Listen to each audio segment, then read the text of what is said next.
बहुत समय पहले एक राजा था जो खुद के बारे में सोचता था कि वह बहुत ही नेक सोच, दयालु स्वभाव और दरियादिली है। उसे लगता था कि वह स्थितियों को सही से समझने, हर बात पर न्याय करने और हर विषय में उचित विचार रखने वाला व्यक्ति है। राजा की 3 बेटियां थीं।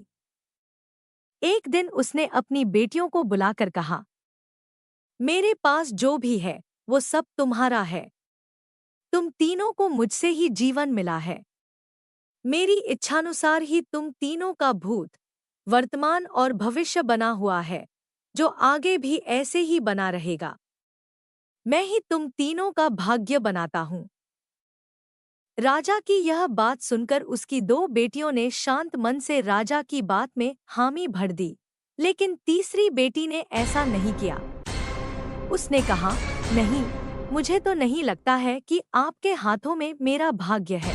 राजा यह सुनते ही गुस्से में आ गया। उसने अपनी तीसरी बेटी की कही बातों को एक चुनौती के रूप में स्वीकार किया।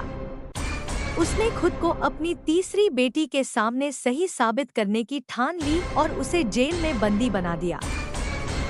इस वजह से राजा की तीसरी बेटी कई सालों तक जेल में ही बंद रही। राजा और उसकी बाकी की बेटियां राजसी जीवन जीते रहे।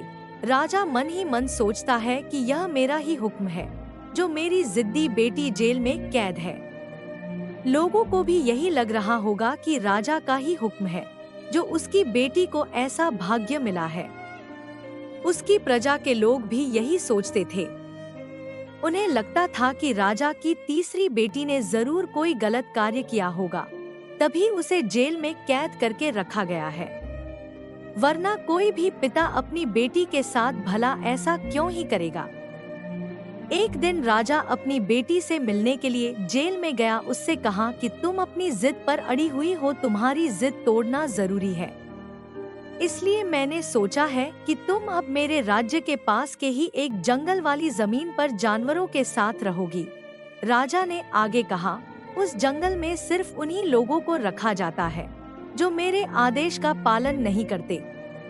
तुमने भी अपनी जिद की वजह से मेरी बात नहीं मानी, इसलिए तुम भी अब वहां मौजूद लोगों के साथ अपना पूरा जीवन काटोगी। इसके बाद तीसरी बेटी को उस जंगल की जमीन पर रहने के लिए भेज दिया गया। वहां वह फल और सब्जियां खाने और एक गुफा में रहने लगी। उसके पास पीने के लिए झरने का पानी और ठंड से बचने के लिए सिर्फ सूरज की धूप का ही सहारा था।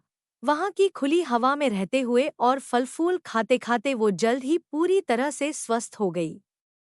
उसने वहां पर खेती करना भी शुरू कर दिया।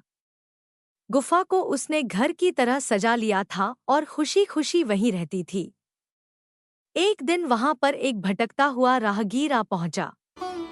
उसे देखते ही देखते राजा की तीसरी बेटी से प्रेम हो गया और वहीं अपनी दुनिया बसा ली।